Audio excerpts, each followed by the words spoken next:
इनीगो Martinez has left Barcelona for free भाई। अचानक से कुछ हफ्तों पहले न्यूज़ आती है कि भाई इनीगो मार्टिनेज हमारे डियरेस्ट अंक और हमारे फेवरेट सेंटर बैक और पॉसिबली हमारे बेस्ट सेंटर बैक हमको छोड़ के जा रहे होंगे for Al Nassr for free. और बस ये नहीं भाई, कुछ हफ्तों पहले एक और बड़ी सी कंट्रोवर्सी हुई थी टेर स्टेगन को लेके। उसी कंट्रोवर्सी को लेकर टेर स्टेगन ने 500 वर्ड का ऐसे निकाला जिसमें उसने बताया हमको कि भाई उसको हमसे लगाव है, वो हमसे प्यार करते हैं, वो हमसे काफ़ी लगाव करते हैं, क्लब उनके दिल के काफ़ी करीब है। और भाई ये जो क्लब है उनको फ्रेम कर रहा है और वो मेडिकल डॉक्यूमेंट अपने साइन कर देंगे ताकि हम जुआन गार्सिया को रजिस्टर कर पाएँ। भाई एक और न्यूज़ आती है रिसेंटली एज ऑफ यस्टरडे एक और न्यूज़ आती है कि भाई फेर्मिन लोपेज, हमारे प्यारे फेर्मिन लोपेज भाई वो ट्रांसफ़र हो जाएंगे चेल्सी। भाई चेल्सी को इंटरेस्ट आ चुका है फेर्मिन लोपेज में भाई। और भाई अगर हम उनको बेचते हैं 50-60 मिलियन के लिए फेर्मिन लोपेज को, तो हमारे एफएफपी की सिचुएशन सॉल्व हो जाएंगे। 4 साल से हम मरा रहे हैं एफएफपी को लेके, वो फाइनली सॉल्व हो जाएंगे क्योंकि हम फेर्मिन लोपेज बेच देंगे। मैं all of this for me bags the question कि यार कब तक चलेगा, क्योंकि यार लापोर्ता ने 4 साल पहले टेक ओवर किया था बार्सिलोना को एज प्रेसिडेंट और तब से लेके आज तक हज़ारों प्रोमिसेस हुए हैं और सारे प्रोमिसेस टूटे हैं, एफएफपी वायलेशन हुई है और भीखमंगों वाली हरकतें की हमने क्योंकि हमको प्लेयर रजिस्टर नहीं है। ना भाई फटीचर वाली हरकतों में भाई टेक ओवर किया था लापोर्ता ने, काफ़ी गरीब थे हम उस टाइम पर, डेप्थ ही डेप्थ था प्लेयर में भाई, इनकम टू वेजेस रेशियो हमारा बहुत ज़्यादा था। बट भाई 4 साल पहले इन हाइंडसाइड वी थॉट कि 4 साल बाद प्रॉबेबली अब तो भाई ठीक हो जाएंगे हम, हैं 2025 में तो भाई ठीक हो जाएंगे भाई। बट नहीं, अभी भी भाई वही भिखारी वाली हरकत करते हैं, वही चमारों वाली हरकतें करते हैं, लूपोज पर लूपोज ढूंढते हैं एफएफपी में भाई, कुछ भी करके प्लेयर हमारे रजिस्टर हो जाएं। All of this makes me think कि भाई बार्सिलोना कैसे the mighty Barcelona has become so desperate कि भाई उनको प्लेयर सेल करने पड़ेंगे just to register some players. हम जानने वाले हैं about Barcelona and their curse of registration.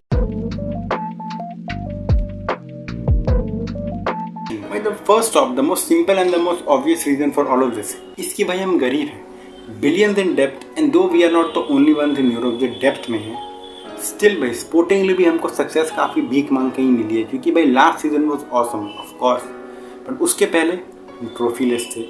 उसके पहले वाला सीजन में लीग जरूर जीती थी बट यूसीएल में ग्रुप स्टेज एग्जिट कर दिया था हमने। उसके पहले वाला सीजन में UCL group stage exit plus trophyless, उसके पहले वाला सीजन में फिर से ट्रॉफीलेस।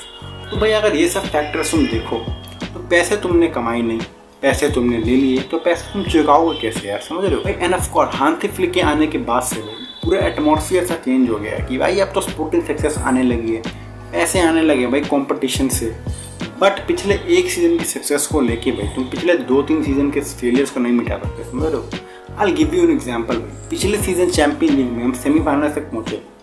उस सेमीफाइनल से पहुंचने की वजह से भाई हमको 117 मिलियन मिले थे पैसे, मतलब 117 मिलियन यूरो। पिछले कुछ सीजन अगर हम ऐसी स्पोर्टिंग सक्सेस लेते, अगर हम सक्सेसफुल होते तो भाई कम से कम 100 से 200 मिलियन कमा लेते हैं, समझ रहे हो। वरना पर हमने क्या किया भाई, हमने कि भाई यूसीएल ग्रुप से एग्जिट, समझ लो। तो भाई ये सब हरकतें की वजह से भाई it is getting increasingly tougher to register our players क्योंकि भाई पैसे नहीं कमा पा रहे हम। One of the biggest way the club earns money भाई गेटिंग स्पोर्टिंग सक्सेस भाई। अगर तुम रेगुलरली ग्रुप से एग्जिट करते हो तो पिछले कुछ सीजन में की थी बारसा ने 2 सीजन लगातार, प्लस बारसा के एक्सपेंसेस काफ़ी हाई होने की भाई, we employ some good age players, समझ रहे हो। उसकी वजह से भाई it has really hurt us sportingly and financially. अगर तुम सिटी और मैड्रिड जैसी टीमों को देखो भाई, जिन्होंने भाई पिछले कुछ सीजन में regularly champions league quarter final, semifinal and final तक पहुँचे हैं तो वो लोग पैसे कमा रहे हैं भाई कॉम्पिटिशन से, हम लोग नहीं कमा पाए ना। तो of course there is gonna be a big contrast in the way we operate in the window. ये मेरा पहला पॉइंट था भाई, मेरा पहला पॉइंट था एक्सप्लेनिंग टू यू कि भाई sporting success has really screwed us over in terms of financial progress. इसी के साथ भाई let's get into the second point. End of course homelessness, बेघर हो जाना, रेंट पे करते रहना, गरीबी में आटा गीला हो जाना। कि पिछले 2 सीजन से भैया मॉन्टविक स्टेडियम पे खेल रहे हैं, मॉन्टविक स्टेडियम, ओलंपिक मॉन्टविक स्टेडियम। हम कैंप नु पर नहीं खेल पा रहे क्योंकि भाई कैंप नु, स्पॉटिफाई कैंप नु, इसका नाम भी हमने बदल दिया था ताकि हम पैसे कमा सकें। वो भाई कंस्ट्रक्शन में जा चुका है, वो डेकोरेट हो रहा है, नया बन रहा है और उसके वजह से हम एनुअली 100 मिलियन लूज कर रहे हैं भाई। मॉन्टविक पे खेलने पे हमको जो भी चंद पैसे मिलते हैं it doesn't compare to what we used to earn at the fucking camp नु।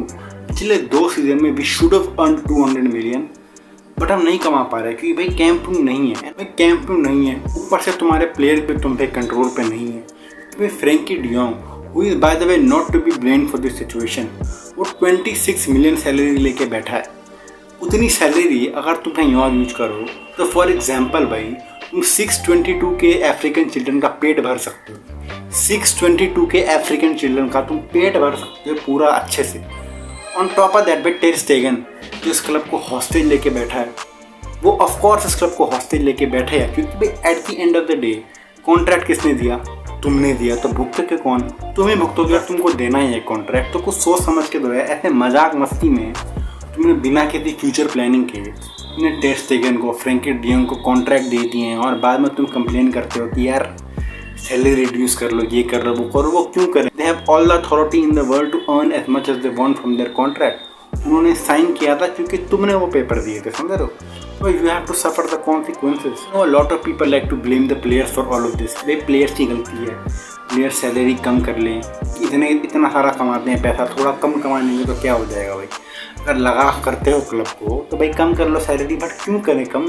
और तुम होते इस सिचुएशन में तो तुम क्यों करते अपनी सैलरी कम ताकि प्लेयर अननोन पीपल जिनसे तुम आज तक मिले भी नहीं हो उनको रजिस्टर कर पाएँ?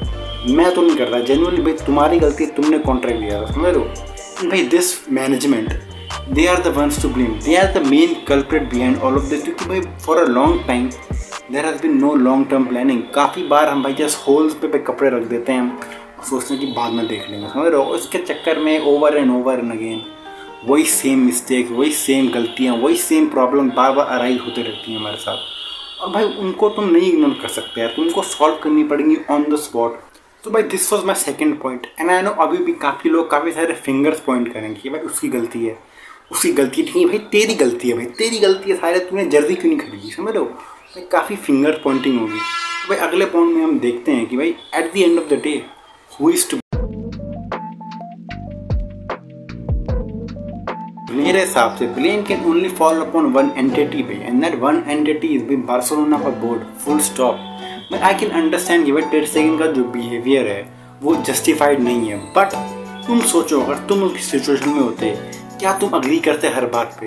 क्या तुम अग्री करते बोर्ड पे जो भाई तुम्हारे पीठ पीछे एक साइनिंग करती है, ओके, और तुमको फिर बोलते कि भाई उसी साइनिंग को रजिस्टर करने के लिए तुम अपने मेडिकल डॉक्यूमेंट साइन कर दो? तो भाई ऑफ कोर्स तुमको भी गुस्सा आएगा, मेरे को भी गुस्सा आएगा, क्योंकि eight the end of the day तुम्हारी जिम्मेदारी नहीं है भाई। जिम्मेदारी false upon the Barcelona board who have continuously failed. Laporta ने कंटिन्यूसली झूठे वादे दिए हैं हमको कि भाई VIP सीट्स आएंगी, 1v1 हो जाएगा, कि भाई कैंप न्यू रिटर्न हो जाएगा, but at the end of the day ना कैंप न्यू रिटर्न हुआ, ना VIP सीट्स आई, ना अभी तक हम 1v1 रेशियो में आए हैं। And it is utterly shameful कि इन सब सर्कमस्टेंसेज में हम एक्सपेक्ट करते हैं और बोर्ड एक्सपेक्ट करती है कि हांसी फ्लिक हमको ट्रेबल जिता के दे देगा। भाई at the end of the day it is very very shameful we are putting such expectations on Hansi Flick when after what he achieved last season he should have been backed। क्योंकि अगर तुम और सारे clubs को देखो जिन्होंने पिछले season jack shit nothing achieve किया, वो मिलियन स्पेंड कर रहा है अपने मैनेजर्स के ऊपर कि भाई ये प्लेयर चाहिए ये लो, ये प्लेयर चाहिए ये लो तुम, और वहाँ हांसी फ्लिक है भाई उसके best player Inigo Martinez, Fermin Lopez सब तुम लेके जा रहे हो। How the hell is supposed to compete भाई? How the hell is this Barcelona board shamefully expecting कि भाई ये सारी चीज़ें ठीक हो जाएंगी, ये सारे कर्ज ठीक हो जाएंगे, हांसी फ्लिक भाई हमको ट्रेवल जिता दो बस। भाई all of this has started with Laporta की झूठ। अगर लापोर्ता थोड़ा भी ट्रांसपेरेंट होता, अगर मुंह पे बोल दे हमको कि भाई नहीं है पैसे, हमसे साइनिंग नहीं होंगी, शायद से हम एक आध प्लेयर भी भेज दें, तो भाई कम से कम मेंटली प्रिपेयर तो हो जाते हैं हम लोग, समझ रहे हो? आई नो भाई PR काफ़ी लापोर्ता लॉयर है तो PR पे काफ़ी फोकस करता है वो, but at the end of the day भाई एक member own club should have some sort of transparency, should have some sort of honesty from the higher ups. It is really shameful है after all these years आज तक हम FFP को लेकर रोते हैं, आज तक हम रजिस्ट्रेशन को लेकर रोते हैं, और आज तक लापोर्ता अपनी गलती एडमिट नहीं करता है भाई। आज तक लापोर्ता से अगर तुम पूछोगे कि गलती किसकी है तो वो बोलेगा कि भाई तेबास की गलती है भाई, कि कॉन्ट्रैक्ट की गलती है, जो हमने दिए थे उन्हीं कॉन्ट्रैक्ट की गलती है, बट हमारी गलती नहीं है भाई। ला लीगा के रूल भी ऐसे हैं, हम क्या करें? कभी वो एडमिट नहीं करेगा कि भाई उसकी गलती है। हमेशा इस मेंबर ओन्ड क्लब में फैंस को बिट्रे कर दिया जाएगा, प्लेयर्स को सेक्रीफाइस कर दिया जाएगा, कैप्टन अपनी रिस्पेक्ट लूज करते जाएंगे just so these boards, these management can save their asses from public humiliation. और इसी के साथ मैं वीडियो एंड करता हूँ. But this video was my way of telling you guys कि how I feel about the curse of registration जो Barça पे आ चुका है भाई. अगर तुमको वीडियो अच्छी लगी तो लाइक, सब्सक्राइब, कमेंट कर देना. नीचे मेरे को बोलो कि भाई तुमको क्या लगता है, who is to blame. इसी के साथ भाई peace out and have a good day.